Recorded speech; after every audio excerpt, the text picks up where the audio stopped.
The sun rose over the Mojave like a slow burn, gold bleeding into the sand.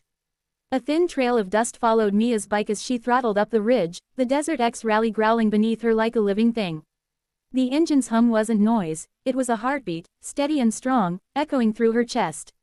She stopped at the crest, flipped up her visor, and grinned. "You said this thing couldn't handle the dunes," she called over her shoulder. Ethan's voice came through the comms, breathless. "I said you couldn't handle the dunes. The bike's fine." Mia laughed, her voice carried away by the dry wind. "Guess you're wrong twice today." She kicked up the stand, revved the throttle, and dropped over the ridge. The rear tire slid, found traction, and catapulted her forward. The Ducati carved through the sand with grace that felt impossible. Suspension soaked up every hit.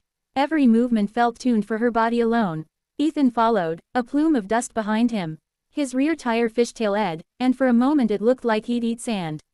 He caught himself, laughing into the mic. "All right, maybe I underestimated you. And the bike, you think," Mia shouted. "It's not just a bike. It's like," she gunned it, taking a small jump, "a promise."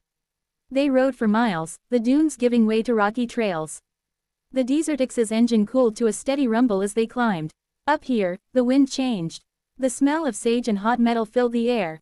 Mia's gloves were slick with sweat, her heart still racing from the rush. Ethan caught up beside her. "You know, when I bought mine, I thought it was overkill for weekend rides." Mia smirked. "That's because you ride like you're scared to scratch it." He looked down at the fairing, covered in dust and sand.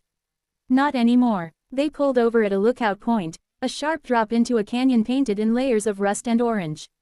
Mia killed the engine, silence rolling in heavy and full.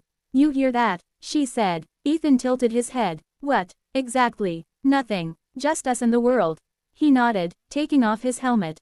His hair stuck up in wild curls. "You ever think about how much we miss, stuck in cities? Traffic lights, schedules, alarms. Out here," he looked out at the canyon, "this feels real." Mia smiled softly. "That's why I bought the DesertX. I wanted something that could go anywhere I could imagine.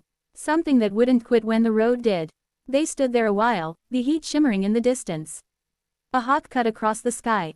The world was big, silent, and alive. Finally, Ethan spoke again. "Race you back to camp?" Mia laughed. "You really wanna lose twice in one day?" He shrugged, sliding his visor down. "Maybe I like losing to you."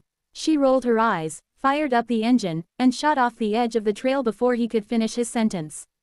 The bike's suspension ate the terrain, and she felt that familiar rush, control and chaos in perfect balance. Ethan chased her down, his laughter crackling through the comms.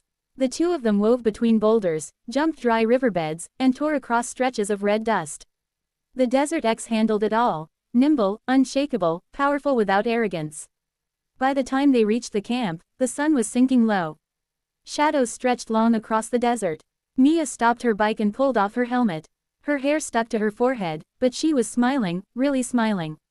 Ethan parked beside her, breathing hard, eyes bright.